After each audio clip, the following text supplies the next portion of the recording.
क्योंकि जब आपका मन सत्संग में गच्चित होकर के आप सत्संग में बैठेंगे, मन सत्संग में रमा होगा, तभी ही ये सत्संग समझ में आएगा।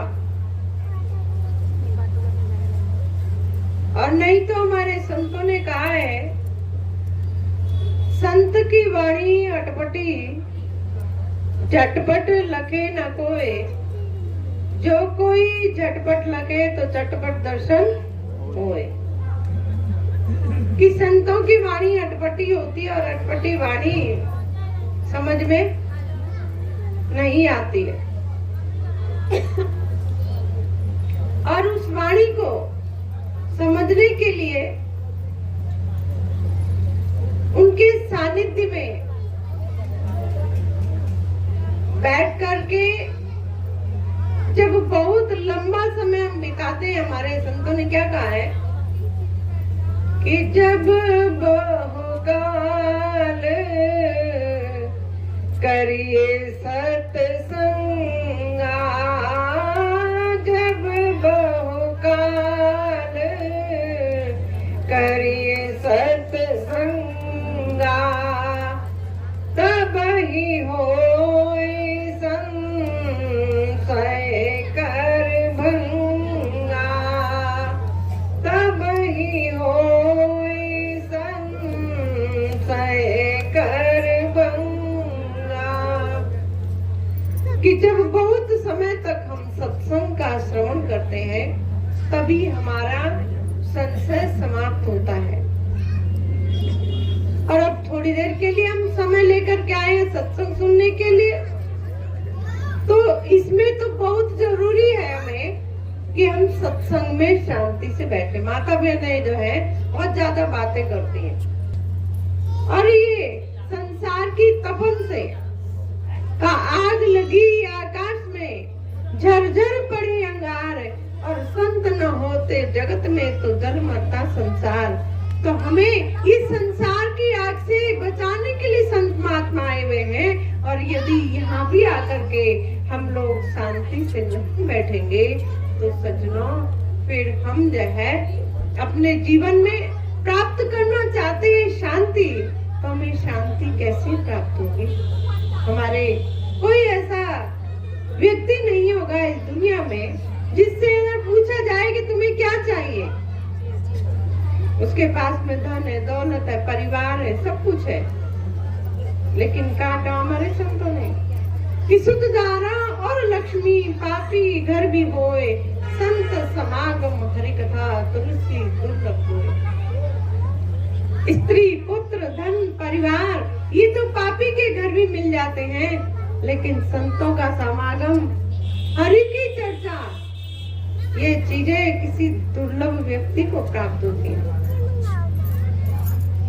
और जब हम सत्संग में आते हैं, तो जब दुर्लभ सत्संग हमें प्राप्त हो रहा है, तो यहाँ तो आकर के हमें शांति से बैठना चाहिए। ये हमारा सत्संग में आने पर परम कर्तव्य बनता है। और तभी जो है हम अपने साथ में कुछ लेकर के जा पाएंगे। नहीं तो क्या कहा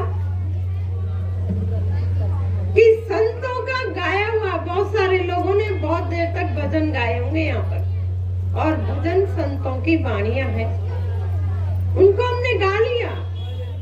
लेकिन यदि गाने से कल्याण हो जाता, आज सारी दुनिया गा रही है, सारे लोग गा रहे हैं संतों की वाणी को, मर्मज्ञ, संतों की वाणी मर्मज्ञ होती है, वो सब गा रहे हैं, लेकिन उसके बाद में भी समझ में क्यों नहीं आ रही? फिर उस ज्ञान को, उस सत्य को, उस प्रभु को जानने की मन के अंदर जो भावना होनी चाहिए, जो चेष्टा आदमी को करनी चाहिए, वह क्यों नहीं कर रहा है? वह इसीलिए नहीं कर रहा है क्योंकि वह गाता तो है, लेकिन समझने की कोशिश नहीं करता है। क्या कहा हमारे संतों ने कि संतों का गाया जो कोई गावे, विवेकी जनों ने कहा है कि संतों का गाया जो कोई गावे और 3 लोक में धक्का खावे। संतों का गाया जो कोई बूझे, 3 लोक की ताको सूझे। कि संतों का गाया हुआ यदि कोई गाने तक ही सीमित रह जाता है तो 3 लोक में धक्का खावे, क्योंकि संत की वाणी अटपटी झटपट लगे न कोई, कि समझ में आने वाली नहीं है। तो का गाया, यदि संतों का गाया हुआ उसने गा तो लिया, लेकिन गाने के बाद में समझ में नहीं आया तो फिर क्या होगा? हम लोग कहानी सुनते हैं ना कि एक जगह एक तोता बेचने वाला तोता बेच रहा था। पिंजरे में उसने बहुत सारे तोते बंद कर रखे थे, और जब बहुत सारे तोते बंद कर रखे थे तो एक संत को दया आई। उन्होंने एक तोता खरीदा। उस तोते को उन्होंने वाणी सिखाई कि शिकारी आएगा, जाल बिछाएगा, दाना डालेगा और फंसना मत। जब उन्होंने शब्द, क्योंकि आप लोग जानते हैं घरों में जिसके तोता होगा वो लोग क्या करते हैं कि उससे बहुत सारे शब्द बुलवाते तोते से, और तोता जो है उनको रिपीट करता, बार बार जो दोहराता है और बोलना सीख लेता धीरे धीरे। तो जब उस तोते को भी संत ने अपने पास में ले जा करके वो वाणी सिखाई। क्या सिखाया? शिकारी आएगा। फिर दूसरा सुनाया कि जाल बिछाएगा। फिर तीसरा शब्द सिखाया कि दाना डालेगा।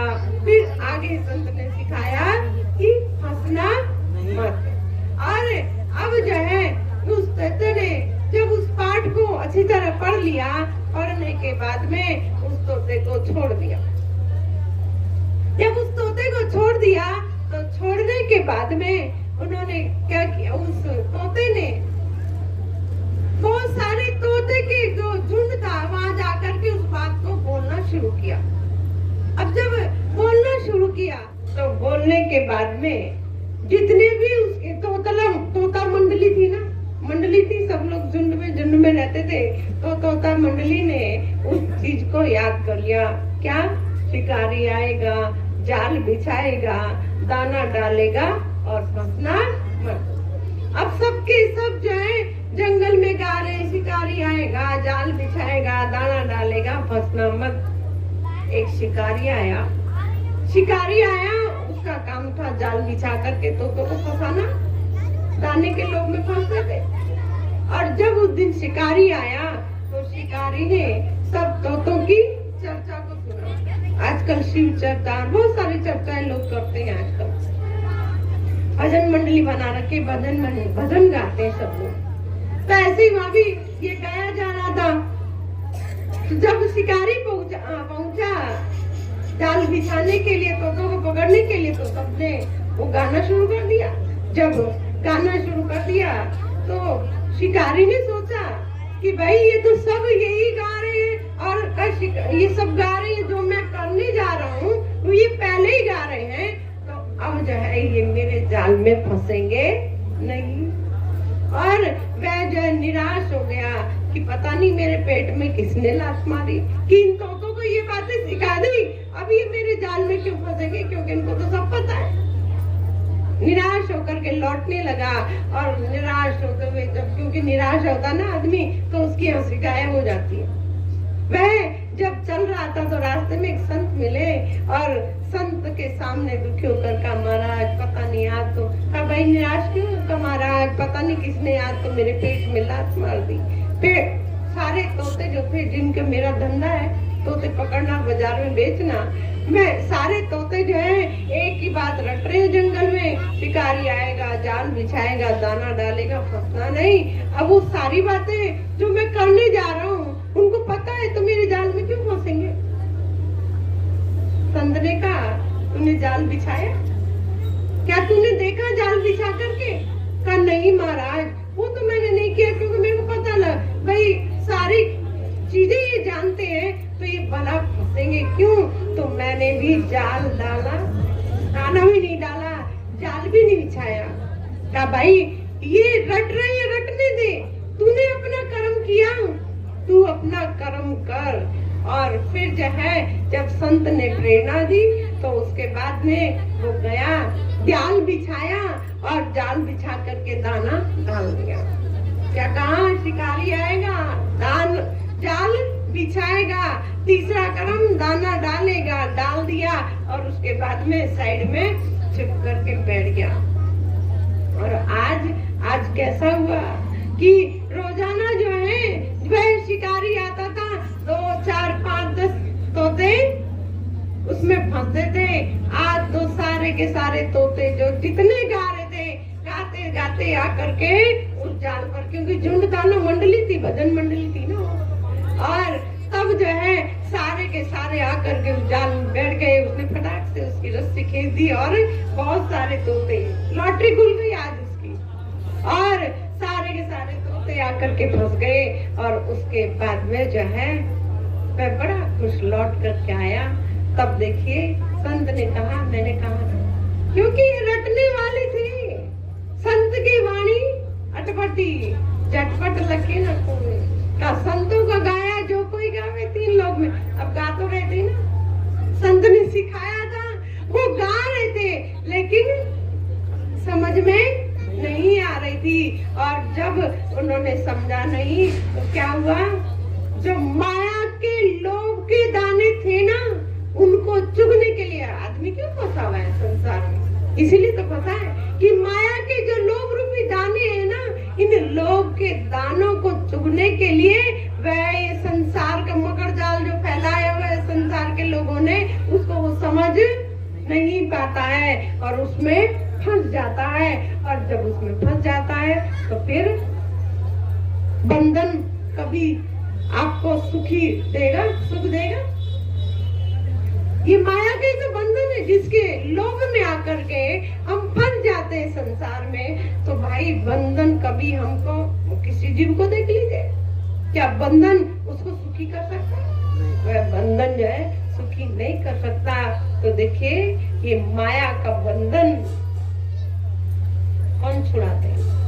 संत समझा रहे, बार बार कह रहे, लेकिन फिर भी जो है शिकारी आएगा, जाल बिछाएगा, दाना डालेगा, फंसना नहीं। अब वो सारे के सारे तोते जाल में फंसे हुए, लेकिन फिर भी गा रहे, शिकारी आएगा, जाल बिछाएगा, दाना डालेगा, फंसना नहीं। गाना उनका तब भी बंद नहीं हुआ। आज जीव संसार में फंसा हुआ है लेकिन गा रहा है, शिकारी आएगा, जाल बिछाएगा, दाना डालेगा, फंसना मत। हमारी स्थिति भी आज सबकी ऐसी हो रखी है कि हम जो है संतों की वाणियों को तो गाते हैं, लेकिन गाने के बाद उसको समझने की कोशिश नहीं करते हैं। इसीलिए कहा, गाने का घर दूर बंदे क्या गावे, कि गाने का घर दूर, भाई गाना नहीं है, संतों की वाणी को ज्यादा पहले जो है हमें समझना है। और यदि उनकी वाणी हमें समझ में आ गई तो फिर ये संसार की लक्ष्य, जो लक्ष्य 84 का बंधन है, उसमें हमें फंसना नहीं पड़ेगा। तो इसीलिए संत बार बार आते हैं और जीव को समझाते हैं। उनका काम समझाने का होता है, और जो उनकी वाणी को, उनकी परिभाषा को उसको समझ जाता है तो ये संसार के मोह बंधन में वह बंधा नहीं रह जाता है। वह कर्तव्य रूप में सारे कर्मों को करता है, लेकिन उसके पश्चात उन कर्तव्यों को निभाते हुए भी अपने आप को जो है कैसे रखता है, जैसे जल में कमल निरालम, मुर्गा भी न साने, सुरति समद भव सागर तरिए, नानक नाम बखाने। कि जैसे जल में कमल रहता है, वह कीचड़ में है। कमल की उत्पत्ति कभी भी कीचड़ में होती है, पानी में डालो तो नहीं होगी, कीचड़ में ही, जब कीचड़ बन जाती तभी जो है कमल उत्पन्न होता है उसमें। लेकिन कमल की स्थिति क्या होती है कि कमल जब खिलता है ना, तो वो कमल उस जल की, उस कीचड़ से ऊपर उठ करके खिलता है।